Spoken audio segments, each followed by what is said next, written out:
Ravi sir देखिए, ये जो था हम लोग तो मान के चल रहे थे कि उन्हें बयां संसद में आना नहीं है। देखिए सिर्फ एक हम कह रहे हैं आडंबर या एक केवल रस्मदायगी सा था। उन्हें वो जो उन्हें पता था कि विपक्ष हमारी बात मानने वाला नहीं है। अब समग्र चर्चा, और देखिए जिस बात की एक और चीज दिखाया था, देखिए ये भी देखना चाहिए, दर्शक देख लें आप, मतलब हम लोगों को तो मालूम है, सबको प्रक्रिया मालूम है। ये देखिए प्रमोद तिवारी, ये देखिए बहुत मार्के की बात है। फिर मैं पूछता हूँ, तैयार है चर्चा के लिए, विस्तृत चर्चा के लिए विपक्ष अपना स्टैंड किया। ये जो सदन है ये नियमावली से चलता है, भारत के संविधान से चलता है, स्पीकर और चेयरमैन के निर्देश पर चलता है।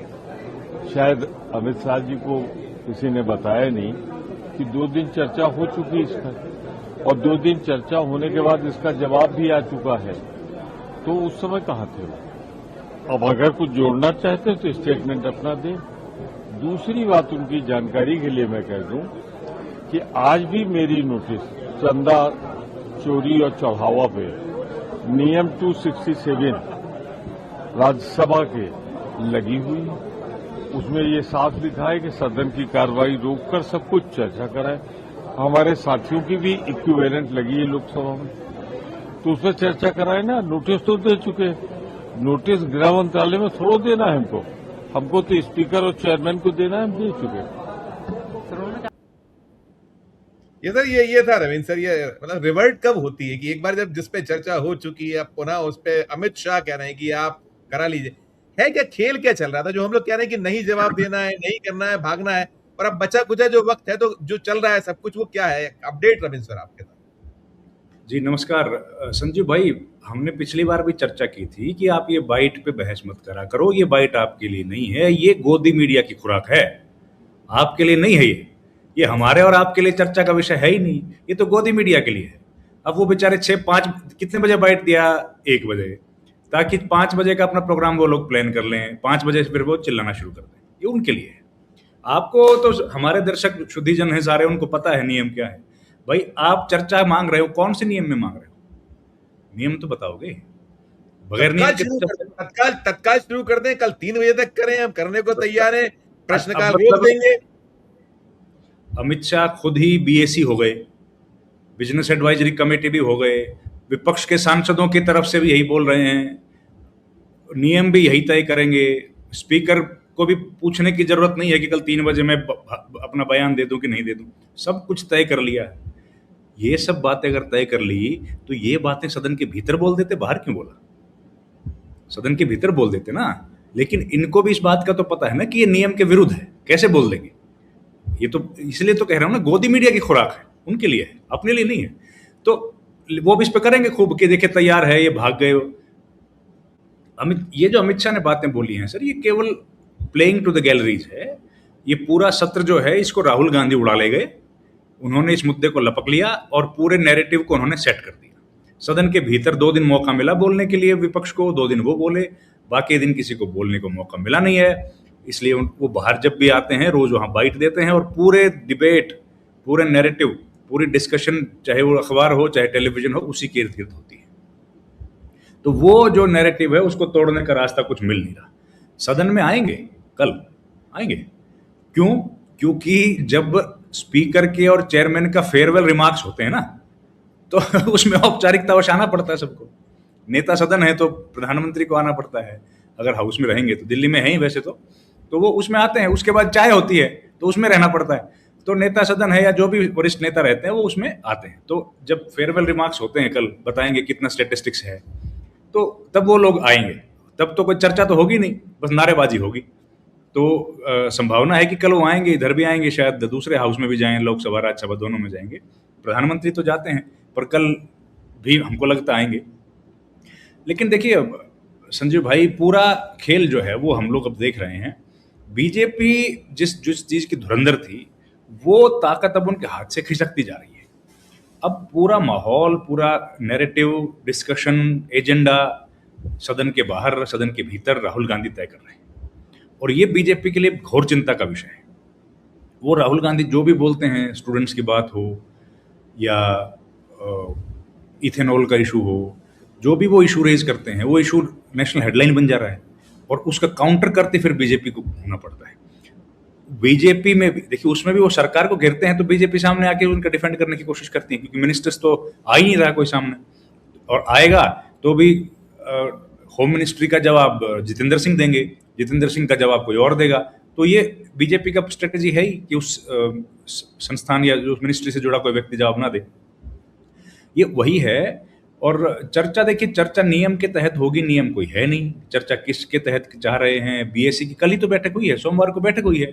वक्तव्य दे सकते थे, वो एक वक्तव्य की जो मांगे वो दे सकते थे, जिससे उनको देना नहीं। वक्तव्य तो देना ही नहीं ना सर। अच्छा, वक्तव्य भी सुनिए, वक्तव्य का भी सुनिए। अब पहले क्या था, वक्तव्य लोकसभा में दिया करते थे तो उस पर क्लैरिफिकेशंस नहीं होती। राज्यसभा में अगर वक्तव्य दिया जाए तो उसमें क्लैरिफिकेशन है, 7 क्लैरिफिकेशन ली जा सकते हैं ओपोजिशन की तरफ से या किसी भी सदस्य की तरफ से। हालांकि अब तो खैर वो भी खत्म हो गई कहानियां, अब तो कोई किसी को बोलने नहीं देता है। तो अब यहां भी कह रहे हैं कि भैया आप क्लैरिफिकेशन दो, केवल लोकसभा में ही दे दो। आप जो स्टेटमेंट है वो स्टेटमेंट भी नहीं देना चाहते, क्योंकि सर स्टेटमेंट कैसे देंगे, उसमें हाँ या ना तो करना पड़ेगा ना, रिकॉर्ड में आ जाएगा। दूसरा जो गतिरोध है ना संजीव भाई, वो सरकार को सूट करता है, आप तो जान ही रहे हैं, सरकार को सूट करता है। क्योंकि देखिए, अभी हम लोग जब बात कर रहे हैं तो 9 बिल तो लोकसभा ने पारित कर दिए और 9 बिल राज्यसभा ने पारित कर दिए। और हैरानी की बात देखिए, 9 में से 50% बिल्स करीब होम मिनिस्ट्री के थे। केरल से केरलम का नाम बनाया, वंदे मातरम वाला, बर्थ रजिस्ट्रेशन, FCRA, 9 बिल में से एक आधा कोई और हो, 4-5 बिल तो होम मिनिस्ट्री से जुड़े हैं, उसके बावजूद भी नहीं आ रहे। होम मिनिस्ट्री का ही जवाब मांगा जा रहा है, वहां नहीं आ रहे। फिर कहते हैं मैं तो रोज आता हूँ, रोज सदन में, भाई संसद भवन परिसर में आते हैं, संसद में आते हैं, आते तो है नहीं, सदन के भीतर तो नहीं आते हैं। तो ये तो वही हो गया ना कि आप स्कूल में जाते हो लेकिन क्लासरूम में नहीं जाते हो, कैंटीन में चले जाते हो, या मस्ती करने के लिए कहीं फिल्म देखने चले गए, तो उसकी हाजिरी तो फिर क्लासरूम में जाने पे लगेगी ना सर, वो तो हो नहीं रहा है। तो पूरा उसी के इर्द गिर्द मामला घुमाने की कोशिश की जा रही है कि किसी तरीके से कुछ ब्राउनी पॉइंट स्कोर कर लिए जाएं। अब झारखंड के मुद्दे पर बताइए ना, होम मिनिस्टर कैसे बात कर सकते हैं? होम मिनिस्टर तो कॉम्पिटेंट अथॉरिटी नहीं, ये हाउस ही नहीं कॉम्पिटेंट उसके लिए, ये हाउस भी उसके लिए कॉम्पिटेंट अथॉरिटी नहीं है। ये तो तब बात कर सकते हैं जब वहां पर राष्ट्रपति शासन हो। अब law and order state subject है तो स्टेट की विधानसभा में चर्चा होगी ना उस पर, तो यहां कैसे हो सकती है? और छात्रों पर चर्चा, छात्रों के आंदोलन पर चर्चा होम मिनिस्टर कैसे करेंगे? छात्रों पर चर्चा अगर होगी तो शिक्षा मंत्री करेंगे ना, ये तो लॉ एंड ऑर्डर पे कर सकते हैं, होम मिनिस्टर का काम तो वो है। लेकिन वो उस पर नहीं करना है, माहौल बनाना है पूरे देश में कि भाई हम तो तैयार हैं विपक्ष। अच्छा, फिर कह रहे हैं कि हमको भगोड़ा और ये सब मत कहो। रवि सर देखिए, अब जो है देश का जो मन है, मूड है, वो तो सामने है। आप झारखंड से सहारा लेकर नहीं बच पा रहे हो, आप बाकी सहारा भी आपको कुछ मिल नहीं रहा, आप तिनका ढूंढ रहे हो लेकिन तिनका मिल नहीं रहा है। मैं जो हम लोग बार बार देखते हैं सर, हम सतत बात कर रहे हैं, मैं एक वो जो मैंने सर्वे की बात की है, हम उस सर्वे पे भी थोड़ी सी बात कर लें। दे आप वो जो कौन कौन सा सी वोटर और इंडिया टुडे का कौन सा है, वो अलग अलग तमाम कितने वो लगातार करते थे कि देश का मन क्या है, मूड क्या। अब लंबे समय से चुप्पी है, खामोशी, कोई बात नहीं कर रहा। एक वो जो सर्वे चीजों की बात कर रहे हैं संजीव जी, सब फर्जी, मैं फर्जी की बात कर, टोटल फर्जी, लेकिन करते थे क्योंकि उनको सूट करता था, कराते थे। मैं तो ये देखिए, एक ये आया है, ये है, देखिए ये पोल ट्रैकर्स का एक ये है, सर्वे है, इसमें बहुत सारी चीजें हैं। ये मैंने एक चार्ट था तो इसको ले लिया है। इसमें जो है ये इसने पूरी सभी 543 जो विधानसभा लोकसभा सीट्स हैं वहां पर किया है, और इसने 3 जुलाई से 7 अगस्त तक का इसका वो है सैंपल, और 4 लाख प्लस सैंपल साइज है इसका जो निकल कर आया है। और उसमें हर एंगल पर, चाहे वो प्रधानमंत्री, ये तो यूथ पे कर रहे हैं, प्रधानमंत्री वाली बात करते हैं तो बहुत नीचे 69% राहुल खड़े हैं, 23 पे मोदी खड़े हैं, इस तरह का इसका अपना जो सर्वे है। बाकी और भी जगह जगह जितनी भी चीजें, हर जगह है कि कितनी सीट मिल सकती है, आज चुनाव हो जाए तो 280 प्लस सीटें ये इंडिया ब्लॉक का दिला रहे हैं, वहां उधर सब मिलाकर पूरा एनडीए 240 पे टिका रहे हैं, इस तरह का एक निकल कर आया। तो मैंने कहा एक बात की जाए, ये अभी तो बहुत पानी बहना बाकी 2029 में। रवि जी, 2-3 चीजें, एक तो ये मन तो है देश का इस तरह का, आज की तारीख में हो जाए तो आज तो इससे भी ज्यादा खतरनाक हो, तो संभाल के किया होगा, नई एजेंसी है ये। और अब आगे क्या, ये भी जोड़ते हुए कि संसद तो खत्म हो जाएगी, सड़क पर क्या सीन हम संभावनाएं देखें। अब ये तो ये रुकना नहीं है, थमना नहीं है, जो मूड है इस टेम्पो को तो बनाए रखना, क्योंकि अभी 7 सूबों के चुनाव, यहीं पर खत्म करूंगा। दोनों चीजें मिला के, पहले आप और फिर मैं वापस जाऊंगा संजीव जी। अभी संजीव जी थोड़ा दिन रुकिए, मुझे लगता है 15 अगस्त के आसपास या उसके बाद ना ये इस तरह के सर्वे ले आएंगे, इस तरह के सर्वे आएंगे अभी ये प्राइवेट चैनलों पे, और उसमें दिखाएंगे कि मोदी जी इतना सब होने के बाद भी नंबर 1 सबसे ऊपर वही हैं, सबसे प्रिय वही हैं आज भी, युवाओं के चहेते। और जो उन्होंने कदम उठाए हैं उससे युवा जबरदस्त उनके समर्थन में कूद पड़े हैं। इस तरह के सर्वे फिर से आ जाएंगे मूड ऑफ द नेशन के नाम पे, किसी न किसी नाम पे।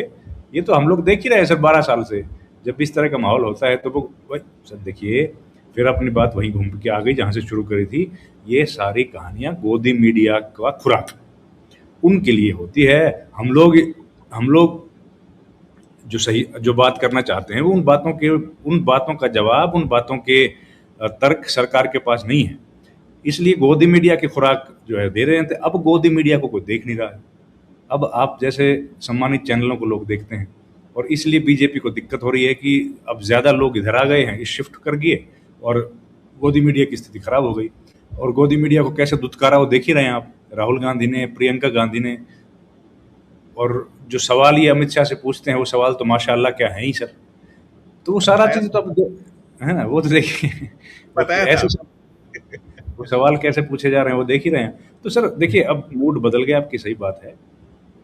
अभी जब हम लोग बात कर रहे हैं ना, तो वो दीपके का बाइट देख रहा था मैं, वो कह रहा है कि हमने पूरे दिल्ली में घूम ली, कम से कम 15-20 हॉल्स में, ऑडिटोरियम्स में।